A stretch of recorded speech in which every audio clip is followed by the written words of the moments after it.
ಧನಿಕರಲ್ವ ನಮ್ಮಿಂದ ಪಡೆದುಕೊಂಡಿರುವಂತಹ ಸಾಲ ಜಲಪತಿ ಒಂದು ತಿಂಗಳಾದ್ರೂ ಕೊಡುವ ಜ್ಞಾನವೇ ಬರಲಿಲ್ವಾ? ನೋಡು, ವಿಚಾರಿಸ್ತೇನೆ.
ನೀನು ಮೊದಲಾಗಿಲ್ಲ ಪುಣ್ಯ, ಬದಲಾಗಲೇಬೇಕಲ್ಲ. ಈಗ ತುಂಬಾ ಬದಲಾವಣೆ ಆಗಿದ್ದಿ. ಯಾಕಂತ ಹೇಳಿದ್ರೆ ನಿನ್ನತನ್ನೂ ಮಾಡ್ತಿದ್ದಿ, ನಿನ್ನ ವ್ಯವಹಾರವನ್ನೂ ಮಾಡ್ತಿದ್ದಿ. ಹೌದಾ? ಇದೆಲ್ಲವನ್ನ ಗಣನೆಗೆ ತೆಗೆದುಕೊಂಡ್ರೆ ಏನಯ್ಯ ಚೆನ್ನಾಗಿ ಮೋಸ ಮಾಡಿದೆಯಾ? ಮೋಸ? ಹೌದು. ಯಾರು? ನೀನು? ನಾನು? ಹೌದು. ನಮಗೆ ಇಷ್ಟುವರೆಗೆ ಮೋಸ ಆದದ್ದು ಬಿಟ್ಟರೆ ನಾವು ಮೋಸ ಮಾಡಿದವನ್ನ ಈಗ ನನ್ನ ಪಾಲಿಗೆ ನಿನ್ನಿಂದ ಮೋಸ ಆಗಿದೆ. ಏನು ಮೋಸ ಆಯ್ತು? ಇಲ್ಲ ಅಂತಾದ್ರೆ ಒಂದು ತಿಂಗಳ ಹಿಂದೆ ನನ್ನಿಂದಲೇ ಪಡೆದುಕೊಂಡಿರುವಂತಹ ಸಾಲ 10,000 ಹೊನ್ನು ಒಂದು ತಿಂಗಳೊಳಗಾಗಿ ಕೊಡ್ತೇನೆ ಎನ್ನುವುದಾಗಿ ಹೇಳಿದ್ರು. ತಿಂಗಳೊಳಗೆ ಕರುಣಿಸ್ತೇನೆ, ಹೌದಲ್ವಾ? ಎಂತದ್ದ ನೀವಂತ ಹೇಳಲ್ಲ, ನೀವು ನಿಮ್ಮಂತವ್ರು ಮಾಡುವಂತಹ ಕಾರ್ಯವೇ ಅಂತ. ಸಾಲ ಪಡೆಯುವಾಗ ತಮ್ಮಯ್ಯ ಹಾಕುವುದು ನೋಡ್ಬೇಕು. ಅಣ್ಣ ತಮ್ಮ ಕರೀತೇನೆ, ಕೈ ಮುಗಿತೇನೆ ಎನ್ನುವುದಾಗಿ ಹೇಳು. ಅಲ್ಲ, ಅಷ್ಟು ತಮ್ಮಯ್ಯ ಹೊಡಿದೆ ಅಂದ್ರೆ ನೀವು ಕೊಡುದಿಲ್ಲ. ಸಾಲ ಕೊಟ್ಟು ಮುಗಿಯಿತು, ಈಚೆಗೆ ಬೆನ್ನೆ. ಅದು ಯಾವತ್ತು ಹಾಗೆ ಸ್ವಾಮಿ. ಸಾಲ ತಗೊಳ್ಳುವುದು ಯಾಕೆ? ನಮ್ಮ ಕಷ್ಟ ತೀರ್ಲಿ ಅಂತ. ಆ ತಗೊಂಡ ಮೇಲೆ ಮತ್ತೊಂದು ಕಷ್ಟ ಹುಟ್ಟುಕೊಡುತ್ತಲ್ಲಿ ಅಲ್ವಾ? ಹಾಗಿದ್ಮೇಲೆ ಕೊಡುವುದು ಹೇಗೆ? ಅದೇ ಹೇಳು, ನಮ್ಮ ಕಷ್ಟಕ್ಕಾಗಿ ತೆಗೆದುಕೊಂಡಿರುವಂತಹ ಸಾಲ ನಾವು ಕೃತಜ್ಞ ಭಾವರಾಗಿರಬೇಕು. ಈಗ ನಾವು ತೆಗೆದುಕೊಳ್ಳುವುದಕ್ಕೆ ಎಷ್ಟು ಸುಲಭವಾಗಿ ತೆಗೆದುಕೊಳ್ಳ ತೀರಿಸಿಕೊಳ್ತೇವೆ. ಅಲ್ಲ, ತೀರಿಸುವುದಕ್ಕಾಗುವುದೇ ಹೌದಾದ್ರೆ ಸಾಲ ತಗೊಳ್ಬೇಕಿತ್ತು. ಹೌದಲ್ವಾ? ಅಲ್ವಾ? ಸಾಲ ತಗೊಂಡ್ಮೇಲೆ ತೀರಿಸಲೇಬೇಕೆನ್ನುವಂತ ಅನುಭವ ಇರ್ಬೇಕಾಗ್ತದೆ. ಅದಕ್ಕೆ ಒಂದು ಅವಧಿಯನ್ನು ತಗೊಳ್ಳುವುದು. ಅವಧಿ ಮೀರಿದಿ, ಅದೇ ಮೀರ್ತದೆ ಕೆಲವು. ಹೆಚ್ಚಾಗಿ ಹೋಗಿದೆ. ಹೌದು. ಹಾಗಾಗಿ ನಿನ್ನಲ್ಲಿ ಹೇಳು, ಮೋಸ ಮಾಡಿದೆಯಾ ಎನ್ನುವುದಾಗಿ. ಮೋಸ ಮಾಡಿದೆ, ನಾನಿಂದ ಬದುಕಿದ್ದೇನೆ. ಆಗಿದೆ ಈಗ ನನ್ನ ಪಾಲಿಗಾಗಿ. ನಿನಗೆ ಅವಧಿ ಅಂತ ಹೇಳಿ ಲೆಕ್ಕಕ್ಕಿಲ್ಲದೆ ಇರಬಹುದು. ನಾವು ಕೊಡುವಾಗಲೇ ನಿನ್ನಿಂದ ಸಹಿ ಹಾಕಿ ಕೊಟ್ಟವರು ಹಣವನ್ನ 1 ತಿಂಗಳೊಳಗೆ ಕೊಡಬೇಕು ಎನ್ನುವುದಾಗಿ. ಅದು ದಾಟಿದೆ, ಅವಧಿ ಮೀರಿದೆ. ಹಾಗಾಗಿ ಏನ್ ಮಾಡಬೇಕು? ಏನ್ ಮಾಡುವುದು ಬೇಡ. ನೀನು ಒಮ್ಮೆ ಸಾಲ ಕೊಡ್ಲಿಕ್ಕೆ ಆಗ್ತದೋ? ಸಾಲ ಕೊಡ್ಬೇಕು, ನಾನೇ ಸಾಲ ಕೊಡ್ಬೇಕಾ? ಅದಲ್ಲ, ಸಾಲವನ್ನು ಮರುಪಾವತಿಸಬೇಕು. ಒಮ್ಮೆ ನಿನ್ನಿಂದ ಸಾಲ ಕೊಡ್ಲಿಕ್ಕೆ ಆಗುವುದಿಲ್ಲ ಅಂತಾದ್ರೆ ನಿನ್ನ ಈ ಹಾವ ಭಾವ, ನಿನ್ನ ನಡವಳಿಕೆ, ನಿನ್ನ ಆಚಾರ ವಿಚಾರ ಎಲ್ಲವನ್ನ ಗಮನಿಸಿದಾಗ ನೀನಂತೂ ಸತ್ಯ ಸಾಲ ಕೊಡುವನಲ್ಲ ಎನ್ನುವುದಾಗಿ ಸ್ಪಷ್ಟವಾಗಿ ಹೋಯಿತು. ಮರುಪಾವತಿಸು ಸಾಲ ಕೊಡೋದು ನೀವು ಮಾಡಿದ್ರೆ ಹೌದಯ್ಯ. ಹಿಂತಿರುಗಿಸಿಕೊಡುವುದು. ನೀವು ನಾ ಸಾಲ ಕೊಡೋದಲ್ಲ, ಮರುವಾಗಿ ಕೊಡುವುದು ಎನ್ನುವುದಾಗಿ. ಆದರೆ ನಿನ್ನಲ್ಲಿ ಅಂಬರ ಅದಕ್ಕೆ ಆ ಅಂಬರಳನ್ನ ನಮಗೆ ನೀನು ಕೊಟ್ಟಿದ್ದೆ ಹೌದು ಅಂತ ನಿನ್ನ ಸಾಲ ಇಲ್ಲಿಗೆ ಮನ್ನಾ. ಅಂಬರವನ್ನ ನಮ್ಗೆ ನೀವು ಕೊಡ್ಬೇಕು. ಕೊಟ್ಟದ್ದಾದ್ರೆ ಸಾಲವನ್ನ ಚುಕ್ತ ಮಾಡಿದ್ದೇವೆ. ಏನು ಮಾತಾಡ್ತೀವಿ?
ಸತ್ಯವೇ?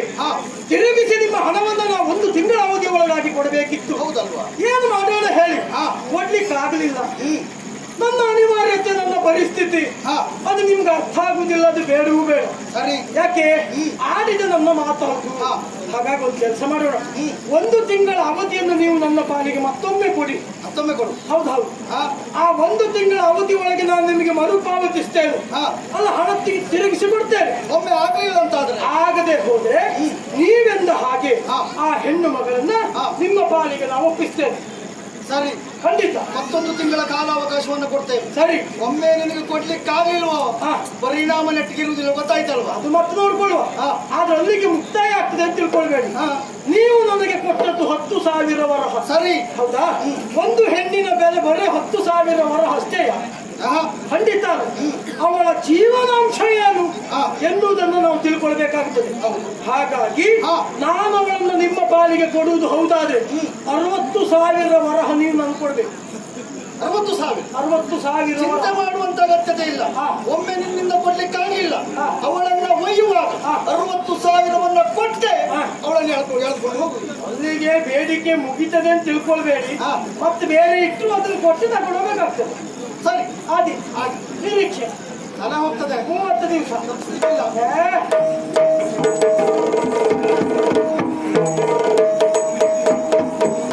ತಪ್ಪು ನನ್ನದ್ದಲ್ಲ. ಆ ಬ್ರಹ್ಮ ಇಂಥವರಿಗೆ ಶ್ರೀಮಂತಿಕೆ ಕೊಟ್ಟ ನೋಡಿ, ಅದು ತಪ್ಪು. ಅಲ್ಲದೆ ಹೋದ್ರೆ 1 ತಿಂಗಳು ಅಂದ್ರೆ 1 ತಿಂಗಳು ಬರುದೇ ಮನೆ ಬಾಗಿಲಿಗೆ ಇವಳು. ಗ್ರಾಚಾರ ನಮ್ಮದು ಕೆಟ್ಟಾಗ ಏನೇನು ಆಗ್ತದೆ ಅಂತ ಹೇಳಲಿಕ್ಕೆ ಸಾಧ್ಯತೆ ಇಲ್ಲ. ಆದ್ರೆ ಒಂದು ದಾರಿ ಉಂಟು. ಹೋಯ್ತು ಅವ್ರು ಹೇಳಿದ್ ಕೇಳಿದ್ರ 1 ತಿಂಗಳ ಅವಧಿ ಕೊಡ್ತೇನೆ, ಕೊಡದೆ ಹೋದ್ರೆ ಆ ಹೆಣ್ಣು ಮಗಳನ್ನು ನನಗೆ ಕೊಡ್ಬೇಕು. ನಂಗೆ ಈ ವಿಷಯ ಗೊತ್ತೇ ಇರ್ಲಿಲ್ಲ. ಯಪ್ಪ, ಸಾಲ ಕೊಟ್ಟವರಲ್ಲಿ ಇಂಥ ಪರಿಸ್ಥಿತಿ ಇರ್ತದಲ್ಲ. ಆದ್ರೆ ನಮ್ಮ ಅಕ್ಕ ಈಗ ಹೆಟ್ಟಿ ಕೆಲಸ ಮಾಡಿಬಿಟ್ರು. ಹೌದಪ್ಪ, ಒಂದೇ ಹೆಣ್ಣು ಮಗಳು ಹೆತ್ತು ಕೊಟ್ಟು ಹೋದ್ರು, ಒಂದು 4-5 10 ಕೊಟ್ಟು ಹೋಗಿದ್ದಿದ್ರೆ ಕೆಲವು ಸಾಲ ತೀರ್ಸ್ಕೊಳ್ತಿದ್ದೆ ನಾನು. ಏ ದೇವ್ರೆ, ನನ್ನ ಏನ್ ಮಾಡುವ? ನಾನು ಇನ್ನು ಹೆಣ್ಣು ಹುಟ್ಟಿಕೊಂಡೆ. ಮದುವೆ ಮಾಡ್ಕೊಂಡು ನಂಗೆ ಹೆಣ್ಣೆ ಹುಟ್ಟಿದ್ರೆ ಅಡ್ಡಿಲ್ಲ, ಇಲ್ದಿದ್ರೆ ಅದು ಗಂಡ. ಏನ್ ಮಾಡೋಣ? ಹೇಗೂ 29 ದಿವಸ ಕಳಿಬೇಕಲ್ವಾ? ನೋಡ್ತೇನೆ.